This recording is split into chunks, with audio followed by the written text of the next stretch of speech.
প্রকৃতি তার আপন খেয়ালে জঙ্গল, পাহাড়, ঝর্ণা মায়াবী করে সাজিয়ে তুলেছে পুরুলিয়াকে।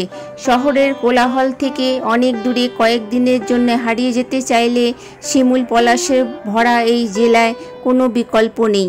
পুরুলিয়ার এক প্রধান আকর্ষণ হলো অযোধ্যা পাহাড়, দলমা পাহাড়ের একটি অংশ এবং পূর্ব ঘাটমালার একটি সম্প্রসারিত অংশ। বেশ কয়েকটি চূড়া রয়েছে এই পাহাড়ে, তার মধ্যে সবচেয়ে উঁচু হলো গোরগা বুরু। সমস্ত পাহাড়টি প্রাকৃতিক সৌন্দর্য বড় মনোরম, চারিদিকে শুধু জঙ্গল আর জঙ্গল, মাঝে মাঝে আদিবাসীদের গ্রাম, চাষের জমি। ছৌ মুখোশের জন্য বিখ্যাত চরিদা গ্রাম অবস্থান এই পাহাড়ের কোলেই। এছাড়া ময়ূর পাহাড়, দুর্গা এবং বামিনী ঝর্ণার মতো বেশ কিছু দেখার জায়গা আছে এখানে। আমার চ্যানেল সিস্টার্স ওয়ান্ডার ওয়ার্ল্ডে স্বাগত জানিয়ে শুরু করছি আজ পুরুলিয়া ভ্রমণ। এখন যে জায়গাটিতে আমরা রয়েছি এটি হলো খয়রাবেড়া বাঁধ। পশ্চিম মেদিনীপুর পুরুলিয়া জেলার বাঘমুন্ডি পাহাড়ের কাছে একটি সুন্দর বাঁধ বা হ্রদ, যা খয়রা নদীর ওপর নির্মিত এবং এটি একটি জনপ্রিয় পর্যটন কেন্দ্র। এখানকার অর্ধচন্দ্রাকার বাঁধটি পাহাড় ও বনের মাঝে অবস্থিত। চারপাশে প্রাকৃতিক সৌন্দর্য পর্যটকদের আকর্ষণ করে। যারা প্রকৃতি এবং নিরিবিলি পরিবেশ পছন্দ করেন তাদের জন্য এই খয়রাবেড়া একটি আদর্শ গন্তব্য হবে।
আমরা এখন এসে পড়েছি লোয়ার ড্যাম।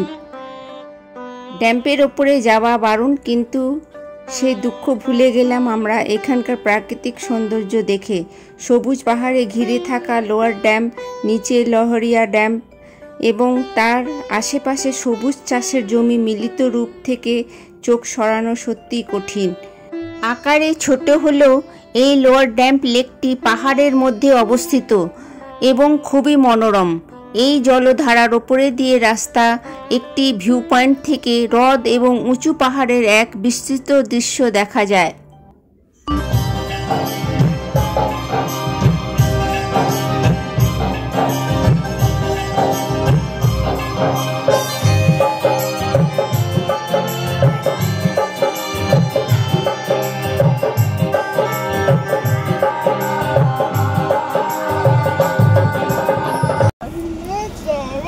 নিচেটাও তো পাবেন।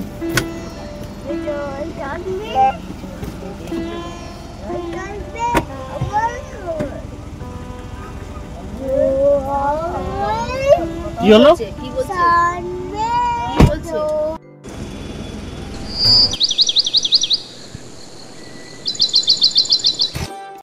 এখন আমরা আপার ড্যাম্পের মাঝখানে দাঁড়িয়ে আছি। আপার ড্যাম্পের মাঝখানে সাধারণত গাড়ি দাঁড়াতে দেয় না, তবে সেদিন ব্যতিক্রম ছিল হয়তো। এই ওপরের বাঁধটি 1 কিলোমিটারও বেশি লম্বা একটি হ্রদ দিয়ে তৈরি করে, যা শুষ্ক অঞ্চলগুলিতে জলের প্রধান উৎস। অযোধ্যা পাহাড়ের ওপরে সূর্য দেখার জন্য হ্রদের ধারার রাস্তাটি অন্যতম সেরা স্থান। এই জলটা বন্ধ আছে।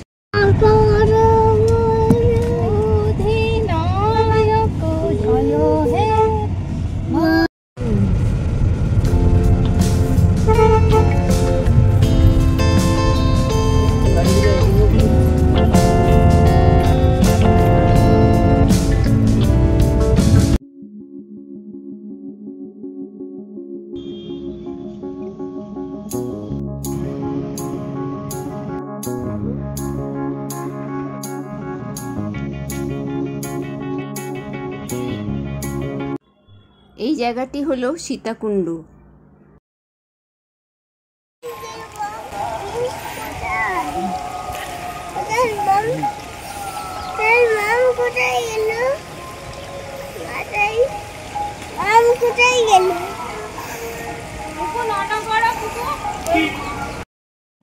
অযোধ্যা পাহাড়ের হিলটপ অঞ্চলের কাছেই বাগান্ডি গ্রাম। সেইখানে হাঁটা পথে গেলে পাওয়া যাবে পাথরে বাঁধানো এই ঠান্ডা জলের এক কুণ্ডু। এইটি সীতাকুণ্ড নামে পরিচিত। পুরুলিয়া শহর থেকে 47 কিলোমিটার দূরে এর অবস্থান। মাটির নিচ থেকে অনবরত বেরিয়ে আসছে স্বচ্ছ পরিষ্কার শীতল জল। মাছও খেলা করছে এখানে। স্থানীয় মানুষেরা বলে থাকেন ত্রেতা যুগে বনবাসের সময় এখানে কয়েকদিন ছিলেন রামচন্দ্র ও সীতা দেবী। সীতা দেবী ক্ষুধার্ত হয়ে পড়লে রামচন্দ্র তীর ছুঁড়ে মাটি ভেদ করে জল বের করে আনে। মিষ্টি ঝর্ণার জল খেয়ে সীতা নিজের তৃষ্ণা নিবারণ করেছিলেন। তাই এই স্থানটির নাম সীতাকুণ্ড নামে পরিচিত। এখানকার স্থানীয় বাসিন্দারা শিকারে যাওয়ার আগে কুণ্ডুর জল পান করে, কারণ তারা মনে করেন সীতাকুণ্ড তাদের জন্য একটি পবিত্র স্থান। সীতাকুণ্ড থেকে মাত্র 50 মিটার দূরে সুন্দর একটি রাম মন্দির নির্মাণ করা হয়েছে। গ্রীষ্মকাল শুরু হলে আশেপাশের পাহাড়ের নলকূপ ও কুয়োগুলো শুকিয়ে যেতে থাকে। সীতাকুণ্ডুর জল কিন্তু কখনো শুকায় না। চারপাশের মানুষেরা তৃষ্ণা মিটায় এখানকার ঠান্ডা জলে।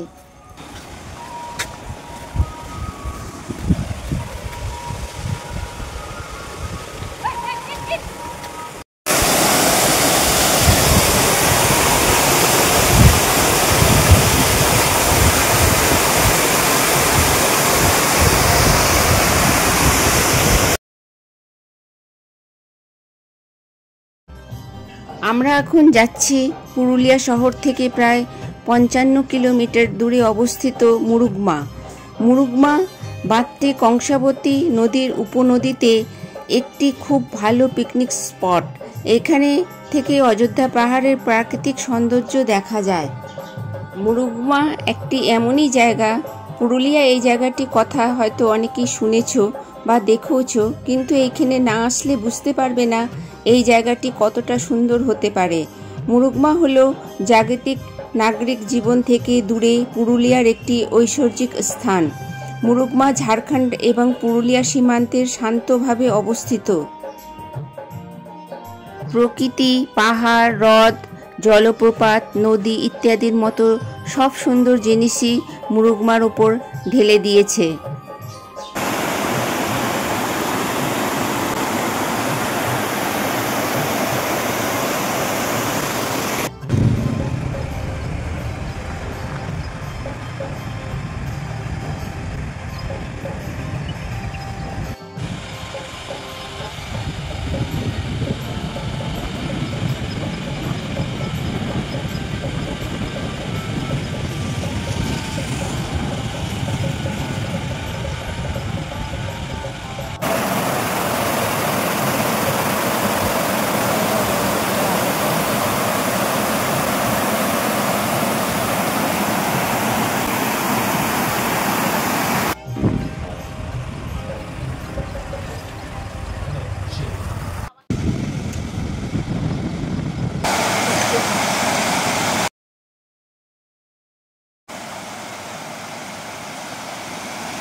আমরা যে জায়গাটি যাচ্ছি এটি হলো বামিনী জলপ্রপাত।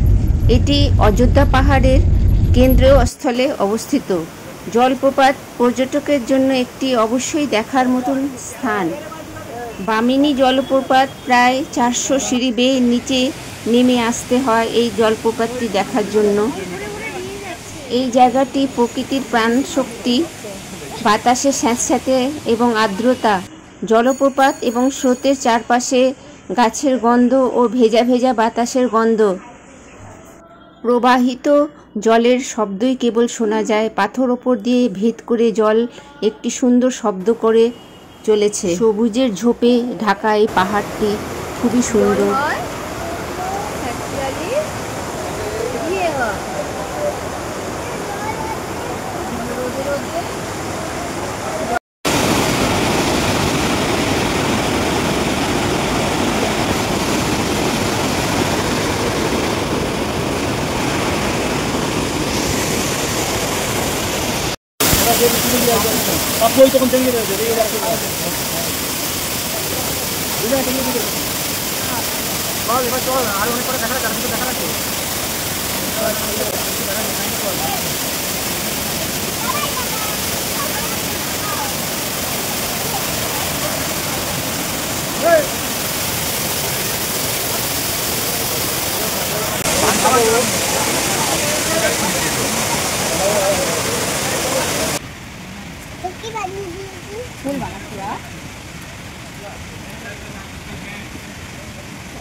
Marble lake. মার্বেল হ্রদটি সম্পূর্ণভাবে দুর্ঘটনাক্রমে তৈরি হয়েছিল। অঞ্চলের চতুর্থ বৃহত্তম জলবিদ্যুৎ প্রকল্প নির্মাণে যখন শ্রমিকরা আশেপাশে পাহাড়গুলিকে বিস্ফোরণ ঘটাচ্ছিল, তখন তারা অজান্তেই ভূগর্ভস্থ জলের স্রোত ছেড়ে দেয়। অযোধ্যা পাহাড় এক অসাধারণ ঘটনার সাক্ষী হয়েছিল, যখন বিস্ফোরণের ফলে তৈরি হওয়া গর্তটি দ্রুত জলে ভরে যায়। তার ফলে একটি আশ্চর্য হ্রদ তৈরি হয়ে যা আজও রত্ন পাথরে ঝলমল করে। লাল রুক্ষ পাহাড়ের মাঝে এই জায়গাটি একটি লুকানো রত্ন, যেখানে নীলকান্ত মণির মতো ঝলমল করছে এই হ্রদটি। পাথুরে ভূখণ্ডে পাহাড়ের চূড়ায় সবুজের সমারোহ, বিপরীতে যা আশ্চর্য দৃশ্য তৈরি করে। স্থানীয়রা প্রাণবন্ত নীল রঙের কারণে এটিকে নীল বাঁধ বা পাতাল বাঁধ বেল বলে।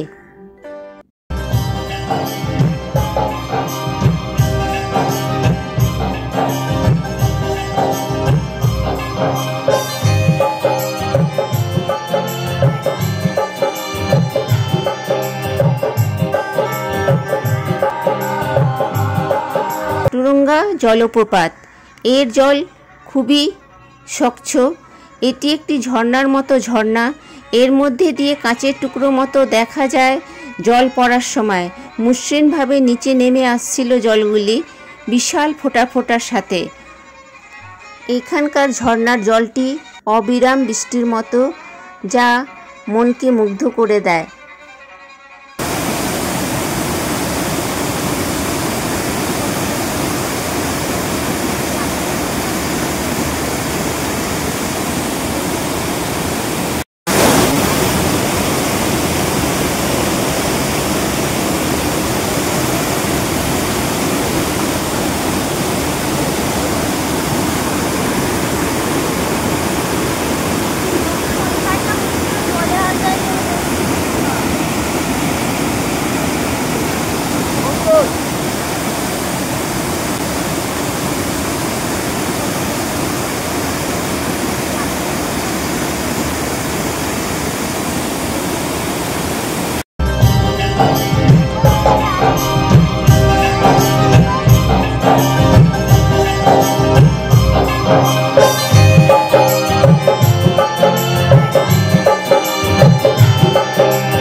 আমরা এখন যে স্থানে আছি এটা অযোধ্যা পাহাড় দিকে যেতে গোর্খাবুরু পাহাড়ের অংশ।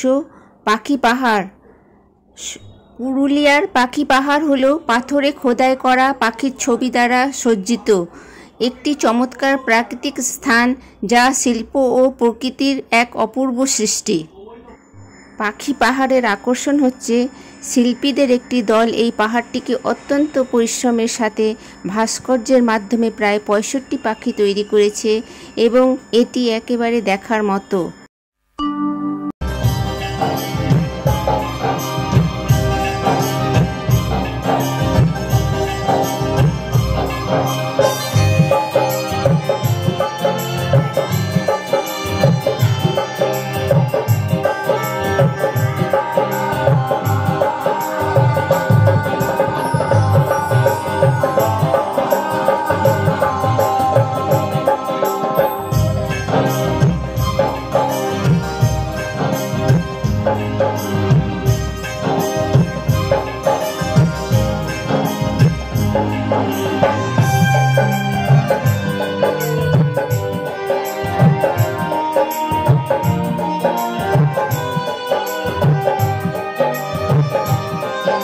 আমরা এখন চারিদা গ্রামে এসেছি। চারিদা হলো অযোধ্যা পাহাড়ের ছায়ায় অবস্থিত একটি ঘুমন্ত গ্রাম, মুখোশ গ্রাম নামে পরিচিত।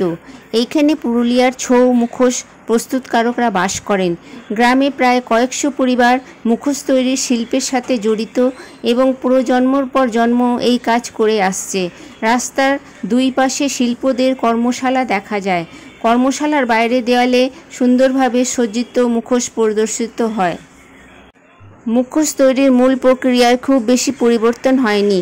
প্রথমে নরম কাগজের 8 থেকে 10টি স্তর মিশ্রিত আটা দিয়ে ডুবিয়ে ছাঁচে একের পর এক আটকানো হয়।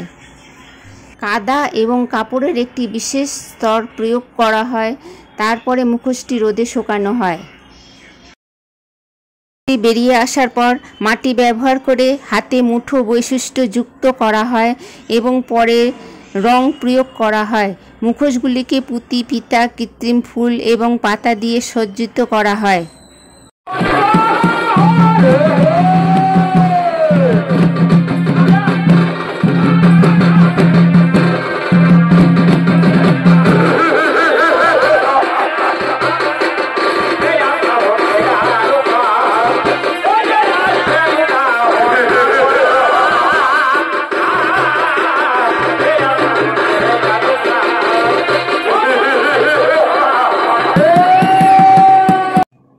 এখন আমরা চলে এসেছি পুরুলিয়ার অযোধ্যা পাহাড়ের কোলে অবস্থিত তুর্গাবাদ। শহরের কোলাহল থেকে দূরে প্রকৃতির মাঝে হারিয়ে যাবার এক সুন্দর ঠিকানা। এই বাঁধটি অন্য বাঁধের তুলনায় একটু আলাদা। তুর্গাবাধের কেবল একটি জলধারা নয়, এটি প্রাকৃতিক এক অসাধারণ ছবি। এখানকার সবুজে ঘেরা টিলা, পাহাড়ের কোলে বয়ে নেমে আসা শান্ত জলের ধারা এবং স্বচ্ছ নীল জল আপনার মনকে ছুঁয়ে যাবে। বাঁধের কাছে রয়েছে দুর্গা জলপ্রপাত, যা বামিনী নদীর জল বয়ে নিয়ে আসে।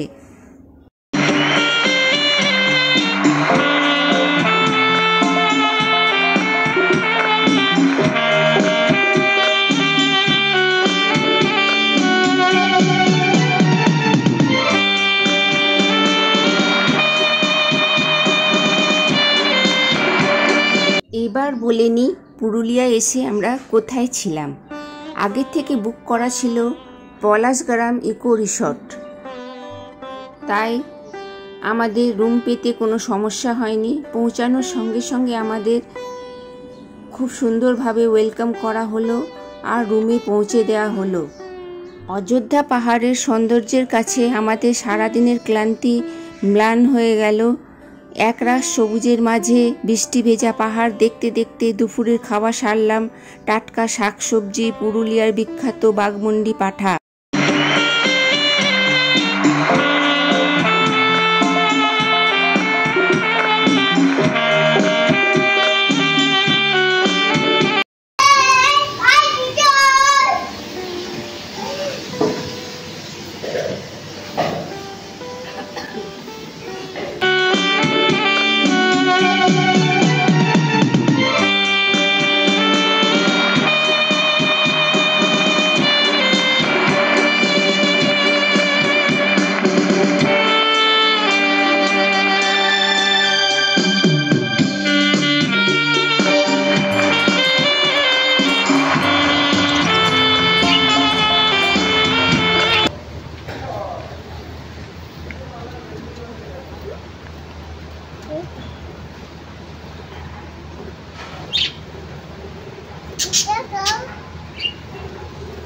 খেয়ে নেবে, ওরা সব খেয়ে নেবে।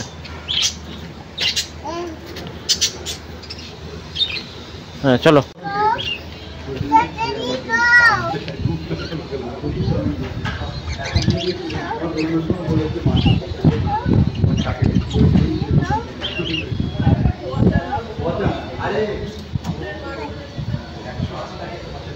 আরো দাও, আরো দাও, দাও, তাড়াতাড়ি দাও, তাড়াতাড়ি দাও। এই ওইটুকু ঘাস খায় না। আমরা এখন ছৌ নৃত্য দেখছি। এটি লোকনৃত্য ও যুদ্ধ নৃত্য। এইখানে মুখোশ ও বিশেষ পোশাক পরে মহাকাব্য, লোককাহিনী, পৌরাণিক উপাখ্যান মঞ্চস্থ করা হয়। এই নাচের তিনটি প্রধান হলো পুরুলিয়ার ছৌ নাচ, রামায়ণ ও মহাভারত যুদ্ধের পৌরাণিক ঘটনা এবং স্থানীয় লোককাহিনী ছৌ নাচের মূল বিষয়। ছৌ নাচের নর্তকরা নানা দেবদেবী, রাক্ষস, পশুর মুখোশ পরে থাকেন, যা মুখোশের অভিব্যক্তি ফুটিয়ে তুলতে না পারলেও অঙ্গভঙ্গির মাধ্যমে গল্প বলে।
এবার আমাদের কলকাতায় ফিরে যাবার পালা।